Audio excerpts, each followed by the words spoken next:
गौरी पुत्र गणेश भगवान जी की जय। जय श्री कृष्णा, राधे राधे। आज पौष मास के कृष्ण पक्ष की द्वादशी तिथि है और आज सफला एकादशी के व्रत का पारण का दिन है। यानी जिन लोगों ने कल सफला एकादशी का व्रत रखा था वे आज अपना व्रत खोलेंगे। आज का दिन बड़ा ही शुभ और मंगलकारी है। एकादशी के व्रत के पारण के दिन तुलसी माता जी की और लक्ष्मी माता जी की कथाओं को सुनने से ही व्रत पूर्ण माना जाता है और समस्त मनोकामनाएं पूर्ण होती हैं।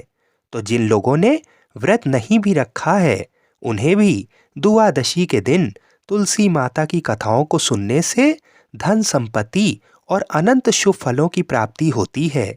तो आइए भगवान श्री लक्ष्मी नारायण जी के चरणों का ध्यान करते हुए इन कथाओं को सुनते हैं। किंतु एक बात का विशेष ध्यान रखिएगा कि इन कथाओं को पूरा अवश्य सुनिएगा। आधी अधूरी कथाओं को सुनने से पूर्ण फल प्राप्त नहीं होता है। बोलिए श्री राधा कृष्ण भगवान की जय। बोलिए श्री यमुना माता की जय। तुलसी महारानी नमो नमो, हरि की पटरानी नमो नमो। आइए सुनते हैं तुलसी माता की संपूर्ण कथाएं। तुलसी माता को हरि प्रिया भी कहा जाता है।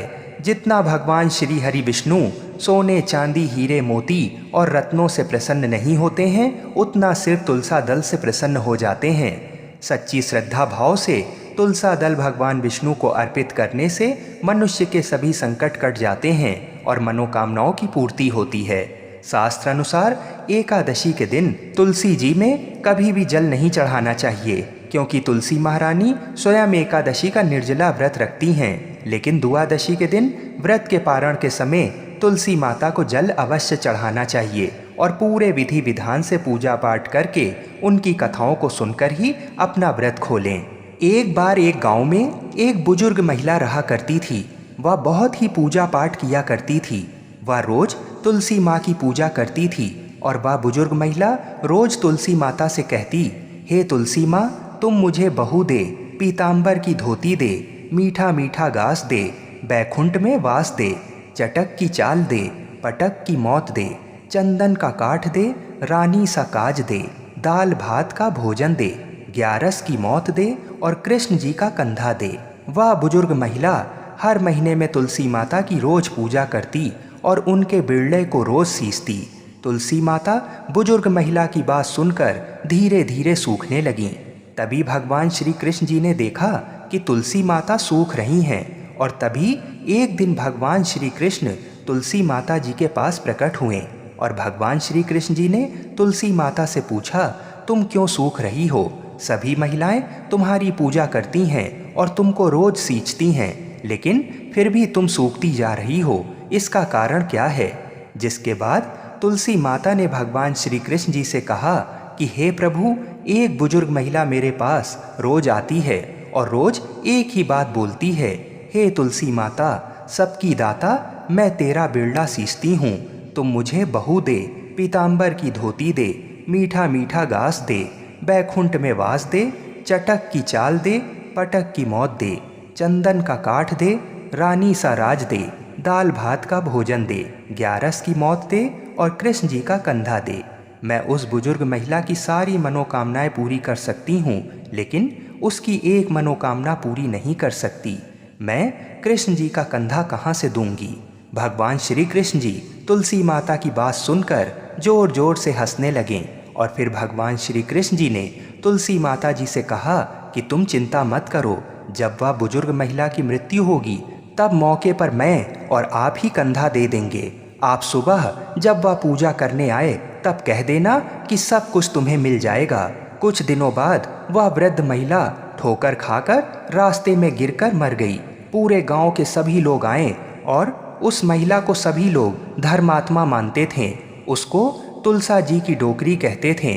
उसके परिवार में कोई भी नहीं था, इसलिए गांव वालों ने ही उसके अंतिम संस्कार करने की योजना बनाई और उसे नहलाकर जब बैकुंठी पर बैठाने के लिए उसे उठाने लगे तो उसके मृत शरीर इतना भारी हो गया था कि उसे कोई उठा नहीं पाया। ये सब देखकर वहाँ के सभी लोग तरह तरह की बातें करने लगे और कहने लगे कि ये इतना पूजा पाठ करती थी, हर समय माला फेरती थी, इसलिए ये इतनी भारी हो गई है। वहीं पूरे गांव में चर्चा होने लगी कि डोकरी माई कोई भक्ति नहीं करती थी, ये छल कपट करती थी। हम जिसे धर्मात्मा समझते थे वह पापी है, जो कि किसी से भी नहीं उठ पा रही है। ये इसके कर्मों की सजा है। इधर भगवान ने सोचा कि मेरे भक्तों की निंदा हो रही है, इसलिए भगवान ने बूढ़े ब्राह्मण का भेष धारण करके वहाँ पर आए और वहाँ पर एकत्रित लोगों से पूछने लगे कि यहाँ पर इतनी भीड़ क्यों लगी है, जिससे लोग कहने लगे कि ये डोकरी माई मर गई है और पाप इतना था कि जिससे ये उठ नहीं पा रही है। सब उठा उठा कर थक गए। तब ब्राह्मण ने कहा कि मुझे एक बार डोकरी के कानों में कहने दो, फिर वह देखो कैसे उठती है। तो सभी लोग ने कहा कि आप भी प्रयास करके देख लीजिए। तब भगवान ने उस वृद्ध महिला के कानों में कहा कि हे डोकरी माई, देखो मैं आ गया। और जो डोकरी पूजा करते समय शब्द कहती थी, वह शब्द उसके कानों में कहने लगे, तू बिरला सींचूं तेरा, मैं करूं निस्तारा मेरा। डोकरी माई बहू ले, बेटी ले, पोता ले, लड्डू ले, पीतांबर की धोती ले, गहना ले, घी का घड़ा ले, मीठा मीठा खीर और पूड़ी ले, दाल भात का भोजन ले, धन दौलत ले, बेटा पोता को काम ले, तुलसी को पता ले, मुंह में गंगा जल ले, 11 को दिन ले, चंदन को दाग ले, श्री कृष्ण जी का कंधा ले। इतना सुनते ही डोकरी हल्की हो गई। भगवान ने बोला, आओ और उसको उठाओ। भगवान ने हाथ लगाया और डोकरी उठ गई। सबको बड़ा ही आश्चर्य हुआ। उसे खूब धूमधाम से ले जाया गया। भगवान उसे अपने कंधे पर ले गए। पूरे गांव में इसकी चर्चा होने लगी, जिससे उसको मुक्ति मिल गई और वह बैकुंठ में चली गई। सभी लोग देखते रह गए। सभी लोगों ने देखा कि शमशान घाट तक तो ब्राह्मण साथ ही आया था, लेकिन अब वह दिखाई नहीं दे रहा है। इससे लोगों को समझ में आ गया कि वह कोई और नहीं, स्वयं भगवान ही बूढ़े ब्राह्मण के रूप में आए थे। बोलिए श्री राधा कृष्ण भगवान की जय। बोलिए श्री तुलसी शालिग्राम जी की जय। आइए अब तुलसी माता की दूसरी कथा को सुनते हैं। इस कथा को सुनने से एकादशी के व्रत का संपूर्ण फल मिल जाता है। तो आइए प्रसन्न चित्त मन से इस कथा को सुनते हैं। एक कथा के अनुसार एक कुटुंब में ननद तथा भाभी साथ रहती थीं। ननद का विवाह अभी नहीं हुआ था। वह तुलसी के पौधे की बहुत सेवा करती थी, लेकिन उसकी भाभी को ये सब बिल्कुल भी पसंद नहीं था। जब कभी उसकी भाभी को अत्यधिक क्रोध आता, तब वह उसे ताना देते हुए कहती कि जब तुम्हारा विवाह होगा तो मैं तुलसी ही बारातियों को खाने को दूंगी और तुम्हारे दहेज में भी तुलसी ही दूंगी। कुछ समय बीत जाने पर ननद का विवाह पक्का हुआ।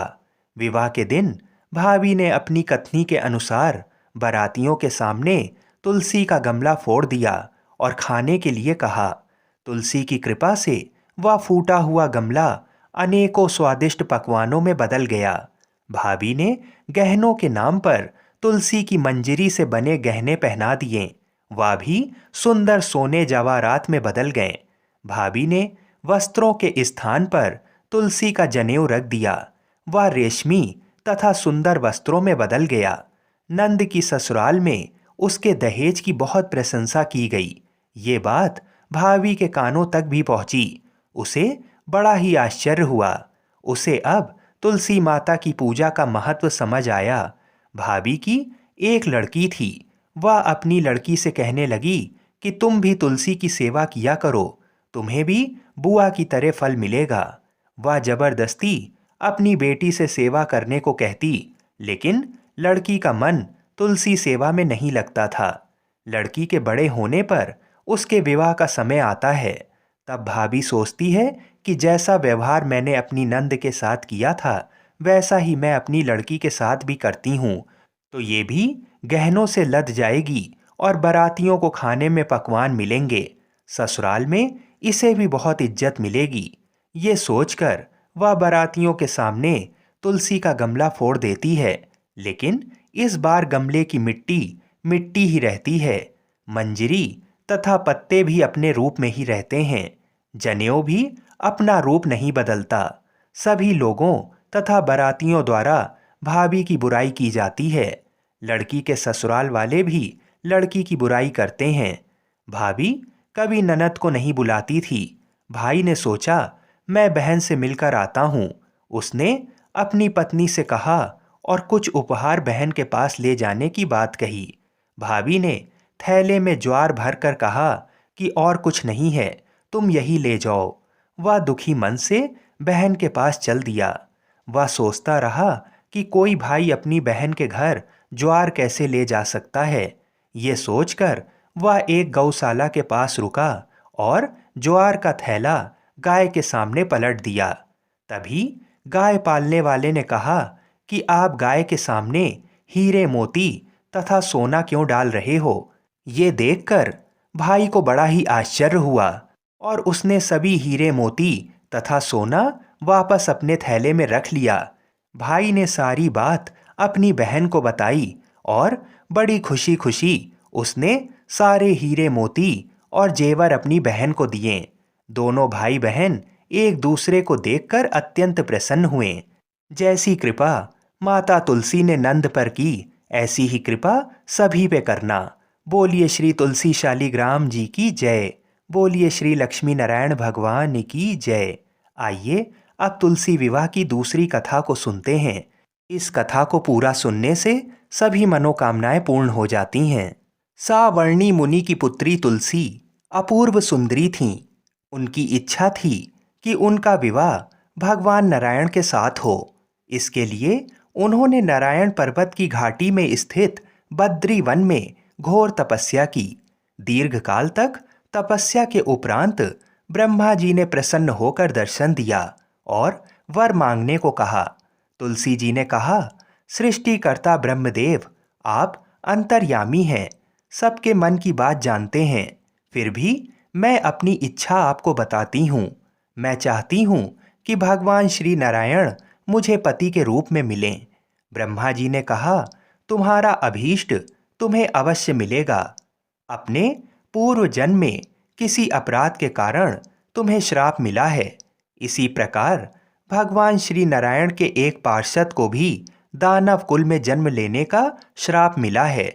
दानव कुल में जन्म लेने के बाद भी उसमें नारायण का अंश विद्यमान रहेगा। इसलिए इस जन्म में पूर्व जन्म के पाप के शमन के लिए संपूर्ण नारायण तो नहीं, नारायण के अंश से युक्त दानव कुल जन्म में उस शापग्रस्त पार्षद से तुम्हारा विवाह होगा। श्राप मुक्त होने पर भगवान श्री नारायण सदा सर्वदा के लिए तुम्हारे पति हो जाएंगे। तुलसी जी ने ब्रह्मा के इस वर को स्वीकार किया, क्योंकि मानव कुल में जन्म के कारण उसे मायावी भोग तो भोगना ही था। तुलसी बद्री वन में ही रहने लगी। नारायण का वह पार्षद दानव कुल में शंखचूर्ण के नाम से पैदा हुआ था। कुछ दिनों के बाद वह भ्रमण करता हुआ बद्री वन में आया। यहाँ तुलसी को देखते ही वह उस पर मुग्ध हो गया। तुलसी जी के सामने उसने अपने साथ विवाह करने का प्रस्ताव रखा। इतने में ही वहां ब्रह्मा जी आ गए और तुलसी से कहा, तुलसी, शंखचूर्ण को देखो, कैसा देवोपम इसका स्वरूप है। दानव कुल में जन्म लेने के बाद भी लगता है जैसे इसके शरीर में नारायण का वास हो। तुम प्रस्ताव को साहर्ष स्वीकार कर लो। तुलसी को भी लगा कि उसकी तपस्या पूर्ण हुई, उसे इच्छित फल मिला है। शंखचूर्ण के साथ उसका गंधर्व विवाह हो गया और वह शंखचूर्ण के साथ उसके महल में पत्नी बनकर आ गई। शंखचूर्ण ने अपनी परम सुंदरी सती साध्वी पत्नी तुलसी के साथ बहुत दिनों तक राज्य किया। उसने अपने राज्य का इतना विस्तार किया कि देवलोक तक उसके अधिकार में आ गया। स्वर्ग का सुख भोगने वाले देवताओं की दशा भिखारियों जैसी हो गई।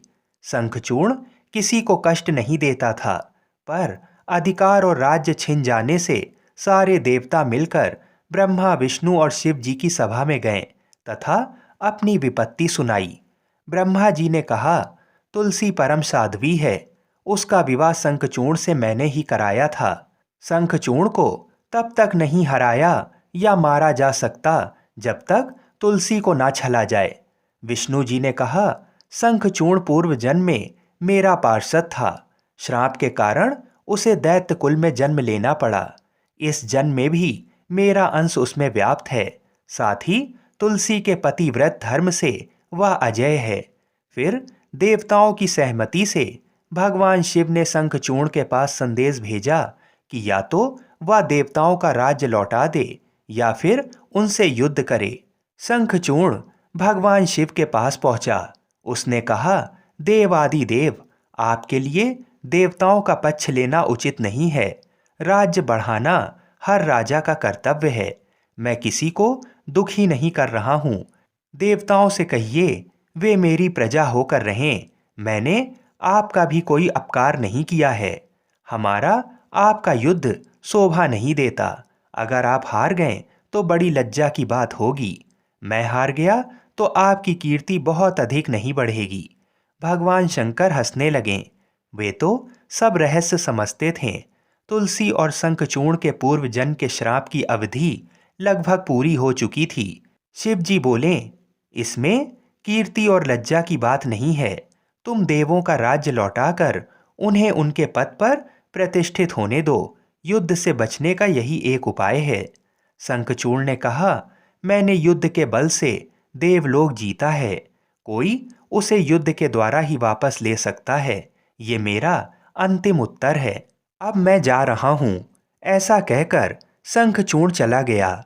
उसने अपनी पत्नी तुलसी को सारी बात बताई और कहा, कर्म भोग सब काल सूत्र में बंधा है। जीवन में हर्ष शोक भय सुख दुख मंगल अमंगल काल के अधीन है। हम तो केवल निमित्त मात्र हैं। संभव है भगवान शिव देवों का पक्ष लेकर मुझसे युद्ध करें। तुम चिंता मत करना। तुम्हारा सती तेज मेरी रक्षा करेगा। दूसरे दिन भगवान शंकर के नेतृत्व में देवताओं ने युद्ध छेड़ दिया। शंखचूर्ण ने भीषण बाणों की वर्षा कर उनका वेग रोका। उसके प्रहार से देवता डगमगाने लगे। उसने दानवी शक्ति का प्रयोग करके मायावी युद्ध आरंभ किया। युद्ध स्थल पर वह किसी को दिखाई नहीं देता था, पर उसके अस्त्र शस्त्र प्रहार कर देवों को घायल कर रहे थे। देवगण अपने अस्त्र चलाएं तो किस पर चलाएं, क्योंकि कोई शत्रु सामने था ही नहीं। कई दिनों तक इस तरह भयंकर युद्ध चला। शंखचूर्ण पराजित नहीं हुआ। तब शिव जी ने विष्णु जी से कहा, हे विष्णु जी, कुछ उपाय करो, अन्यथा मेरा तो सारा यश मिट्टी में मिल जाएगा। भगवान विष्णु ने सोचा, बल से तो शंखचूर्ण को हराया नहीं जा सकता, इसलिए छल का सहारा लेना होगा। उन्होंने तुरंत अपना स्वरूप शंखचूर्ण के जैसा बनाया और अस्त्र शस्त्र से सज्जित हो तुलसी के पास आए। बोले, हे प्रिय, मैं युद्ध जीत गया हूँ। सारे देवता भगवान शंकर समेत हार गए हैं। इस खुशी में आओ मैं तुम्हें अंग से लगा लूं। पति को प्रत्यक्ष खड़ा देख तथा विजय का समाचार सुनकर वह दौड़कर मायावी शंखचूर्ण के गले से लिपट गईं। इस प्रकार पति पत्नी दोनों ने आलिंगन हो खूब खुशी मनाई। पर पुरुष के साथ इस प्रकार के व्यवहार से उसका सती तेज नष्ट हो गया। उसका सती तेज जो शंखचूर्ण की कवच के रूप में रक्षा कर रहा था, वह कवच नष्ट हो गया। शंखचूर्ण शक्तिहीन हो गया। ये जानते ही भगवान शंकर ने अपने त्रिशूल से प्रहार किया। त्रिशूल के लगते ही शंखचूर्ण जलकर भस्म हो गया। शंखचूर्ण की मृत्यु को जानकर विष्णु जी अपने असली स्वरूप में आ गए। सामने अपने पति शंखचूर्ण के स्थान पर भगवान विष्णु को खड़ा देख तुलसी बहुत विस्मित हुई। उनको पता लग गया कि स्वयं नारायण ने उनके साथ छल किया है।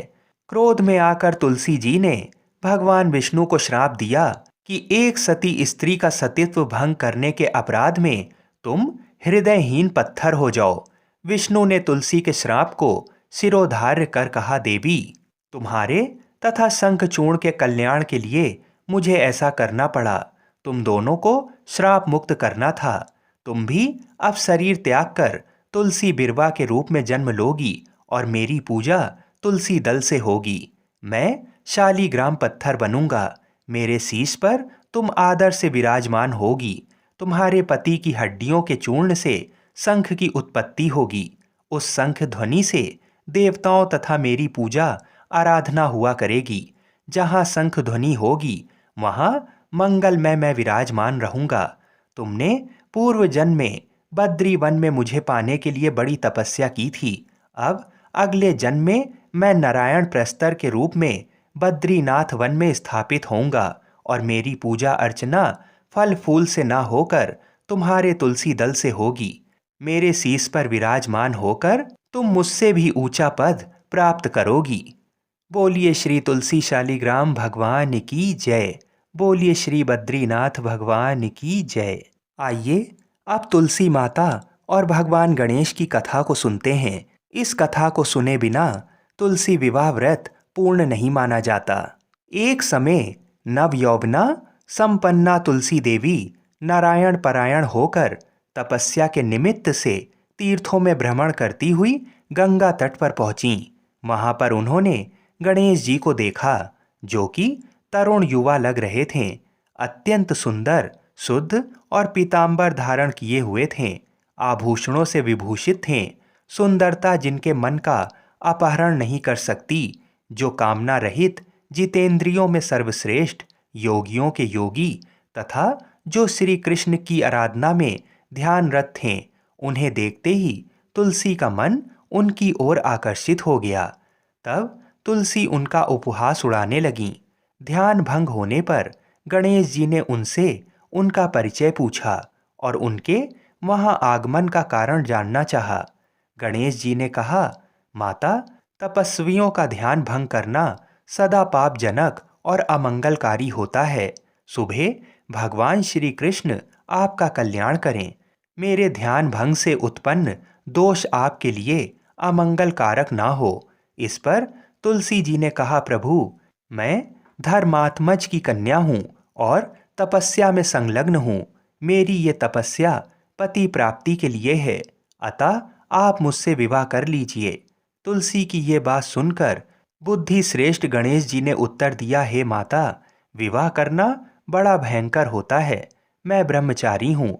विवाह तपस्या के लिए नासक, मोक्ष द्वार के रास्ते बंद करने वाला, भव बंधन की रस्सी, संशयों का उद्गम स्थान है। अतः आप मेरी ओर से अपना ध्यान हटा लें और किसी अन्य को पति के रूप में तलाश करें। तब कुपित होकर तुलसी ने भगवान गणेश को श्राप देते हुए कहा कि आपका विवाह अवश्य होगा। ये सुनकर शिवपुत्र गणेश ने भी तुलसी को श्राप दिया, देवी, तुम भी निश्चित रूप से असुरों द्वारा ग्रस्त होकर वृक्ष बन जाओगी। इस श्राप को सुनकर तुलसी जी ने व्यथित होकर भगवान श्री गणेश की वंदना की। तब प्रसन्न होकर गणेश जी ने तुलसी से कहा, हे मनोरमे, तुम पौधों की सारभूता बनोगी और समयांतर से भगवान नारायण की प्रिया बनोगी। सभी देवता आपसे स्नेह रखेंगे, परंतु श्री कृष्ण के लिए आप विशेष प्रिय रहेंगी। आपकी पूजा मनुष्यों के लिए मुक्तिदायिनी होगी तथा मेरे पूजन में आप सदैव त्याज्य रहेंगी। ऐसा कहकर गणेश जी पुनः तप करने चले गए। इधर तुलसी देवी दुखित हृदय से पुष्कर में जा पहुंची और निराहार रहकर तपस्या में संलग्न हो गईं। तत्पश्चात गणेश जी के श्राप से वह चिरकाल तक शंखचूर्ण की प्रिय पत्नी बनी रहीं। जब शंखचूर्ण शंकर जी के त्रिशूल से मृत्यु को प्राप्त हुआ तो नारायण प्रिया तुलसी का वृक्ष रूप में प्रादुर्भाव हुआ। इस कथा में बताई गई वजह से ही भगवान श्री गणेश की पूजा में तुलसी निषिद्ध मानी गई हैं, किंतु तुलसी माता को समस्त पूजन कर्मों में प्रमुखता दी जाती है। साथ ही मंदिरों में चरणामृत में भी तुलसी जी का प्रयोग होता है तथा ऐसी कामना होती है कि ये अकाल मृत्यु को हरने वाली तथा सर्व व्याधियों का नाश करने वाली हैं। माँ महालक्ष्मी की बड़ी ही दुर्लभ कथा, तो इन कथाओं को बड़ी ही श्रद्धा और प्रसन्नचित मन से पूरा अवश्य सुनिएगा। सौराष्ट्र में एक समय भद्रश्रवा नाम के राजा थे। वे बड़े पराक्रमी राजा थे। 4 वेद, 6 शास्त्र, 18 पुराणों का उन्हें ज्ञान था। उनकी रानी का नाम सूरज चंद्रिका था। रानी दिखने में सुंदर और सुलक्षणा थीं तथा पतिव्रता भी थीं। उन दोनों को 7 पुत्र तथा उसके बाद एक कन्या का वरदान मिला था। कन्या का नाम श्यामबाला था।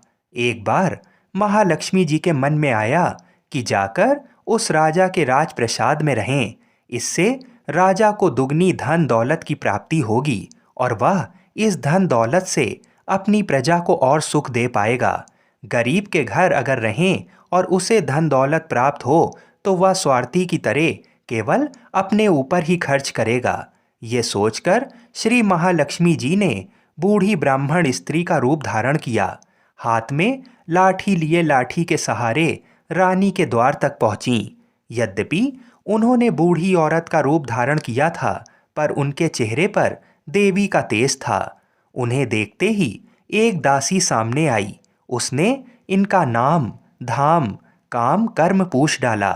वृद्ध ब्राह्मण का रूप धारित माता लक्ष्मी ने कहा, बालिके, मेरा नाम कमला है। मेरे पति का नाम भुवनेश है। हम द्वारिका में रहते हैं। तुम्हारी रानी पिछले जन्म में एक वैश्य की पत्नी थी। वह वैश्य गरीब था। दारिद्र के कारण हर रोज घर में झगड़े होते थे तथा उसका पति रोज उसे मारता पीटता था।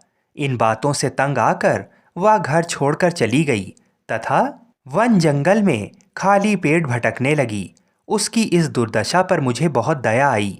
तब मैंने उसे सुख संपत्ति देने वाली श्री महालक्ष्मी की कथा सुनाई। मेरे कहने पर उसने श्री महालक्ष्मी का व्रत किया। श्री महालक्ष्मी प्रसन्न हुई। उसकी गरीबी दूर हो गई। उसका घर संसार दौलत, संतति, संपत्ति से भर गया। बाद में पति पत्नी दोनों परलोक सिधारे। लक्ष्मी जी का व्रत करने के कारण वे लक्ष्मी लोक में रहें। उन्होंने जितने साल महालक्ष्मी का व्रत किया उतने हजारों साल उन्हें सुख भोग मिला। इस जन्म में उसका जन्म राजघराने में हुआ है, परंतु वह श्री महालक्ष्मी का व्रत करना भूल गई है। उसे ये याद दिलाने के लिए मैं यहाँ आई हूँ। बुढ़िया की बातें सुनकर दासी ने उन्हें प्रणाम किया तथा श्री महालक्ष्मी का व्रत किस तरह किया जाए, ये सभी बातें बुढ़िया रूप धारण किए श्री महालक्ष्मी माता ने दासी को बताईं। इसके बाद वह दासी माता को प्रणाम कर रानी को बताने अंदर चली गई। राज वैभव में रहते हुए रानी को अपने ऐश्वर्य का बहुत घमंड हुआ था। संपत्ति तथा अधिकार की वजह से वह उन्मत्त हो गई थी। दासी द्वारा बताई गई बुढ़िया की बातें सुनकर वह आग बबूला होकर राजद्वार पर आकर बुढ़िया रूपी श्री महालक्ष्मी पर बरस पड़ी।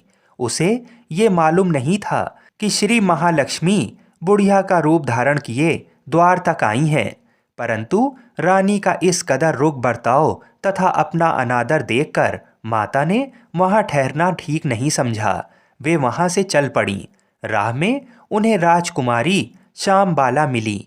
उन्होंने श्यामबाला को सारी बात बताई। श्यामबाला ने अपनी ओर से श्री महालक्ष्मी माता से क्षमा मांगी। माता को उस पर दया आ गई। उन्होंने श्यामबाला को श्री महालक्ष्मी व्रत के बारे में बताया। उस दिन मार्गशीर्ष माह का पहला गुरुवार था। श्यामबाला ने परम श्रद्धा से श्री महालक्ष्मी का व्रत रखा।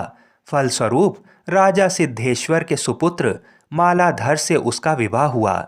वह धन दौलत ऐश्वर्य वैभव से माला माल हो गई। पति के साथ ससुराल में आनंद से दिन बिताने लगी। इधर श्री महालक्ष्मी का रानी पर प्रकोप हुआ। फलस्वरूप राजा भद्रश्रवा का राज्य एवं राज कारोबार नष्ट हो गया। यहाँ तक कि खाने के लाले पड़ गए। ऐसी हालत में एक दिन रानी ने राजा से निवेदन किया कि हमारा दामाद इतना बड़ा राजा है, धनवान है, ऐश्वर्यशाली है, क्यों ना उसके पास जाएं, अपना हाल उसे बताएं, वह जरूर हमारी मदद करेगा। इस बात पर राजा भद्रश्रवा दामाद के पास रवाना हुए। राज्य में पहुंचकर एक तालाब के किनारे थोड़ी देर विश्राम लेने के लिए ठहरे। तालाब से पानी लेने आती जाती दासियों ने उन्हें देखा। उन्होंने विनम्रता से उनकी पूछताछ की। जब उन्हें ये मालूम हुआ कि वे रानी श्यामबाला के पिता हैं, तो दौड़ते हुए जाकर उन्होंने रानी को सारी बातें बताईं। रानी ने दासी के हाथ राज परिधान भेजकर बड़े ठाठ से उनका स्वागत तथा आदर सत्कार किया, खान पान करवाया। जब वे लौटने लगें तो सोने की मोहरों से भरा घड़ा दिया।